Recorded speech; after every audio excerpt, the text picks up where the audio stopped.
ایک مرتبہ کا ذکر ہے کہ ایک نیک اور بزرگ صالح شخص مسجد کے قریب بیٹھے تھے۔ اچانک ایک نوجوان وہاں سے گزرا۔ اس کے کاندھے پر ایک بکری تھی۔ بزرگ نے شفقت بھری نگاہوں سے اس کی طرف دیکھا اور مسکرا کر پوچھا، بیٹا، یہ بکری تمہاری ہے؟ نوجوان کے چہرے پر گھبراہٹ کے آثار نمایاں ہوئے۔ اس نے ہچکچاتے ہوئے کہا، جی ہاں، میری ہی ہے۔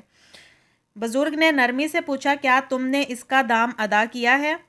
نوجوان نے نظریں جھکا لی، تھوڑی دیر خاموش رہا، پھر ٹوٹے ہوئے لہجے میں بولا، نہیں، میں نے یہ بکری چوری کی ہے۔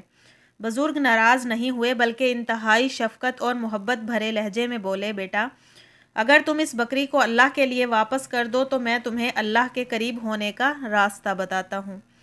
یہ الفاظ نوجوان کے دل میں تیر کی طرح اتر گئے۔ اس کی آنکھوں سے آنسو بہہ نکلے۔ دل میں پشیمانی نے گھر کر لیا۔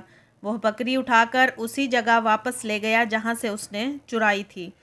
پھر وہ مسجد میں واپس آیا اور کانپتی ہوئی آواز میں بولا، میں نے اللہ کے لیے بکری واپس کر دی۔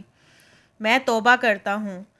بزرگ نے اس کے سر پر ہاتھ رکھا اور مسکرا کر فرمایا، بیٹا، اللہ جب کسی بندے کو توبہ کی توفیق دے دیتا ہے تو اس کا دل پاک ہو جاتا ہے۔ اللہ نہ صرف اس کا گناہ معاف کرتا ہے بلکہ اس بندے کو اپنا پیارا بنا لیتا ہے۔ وقت گزرتا گیا۔ یہی نوجوان عبادت گزار، نیک اور پرہیزگار شخص بن گیا۔ لوگ اس کی نیکی اور عبادت کے چرچے کرنے لگے۔ وہ اللہ کا ولی کہلانے لگا۔ جس دل نے کبھی گناہ کیا تھا اسی دل میں ایمان کی روشنی چمکنے لگی۔ پیارے دوستو، اگر آپ کو اور اسلامک ویڈیوز سننی ہیں تو پلیز ہمارے چینل کو سبسکرائب کریں اور ویڈیو کو لائک کر دیا کریں۔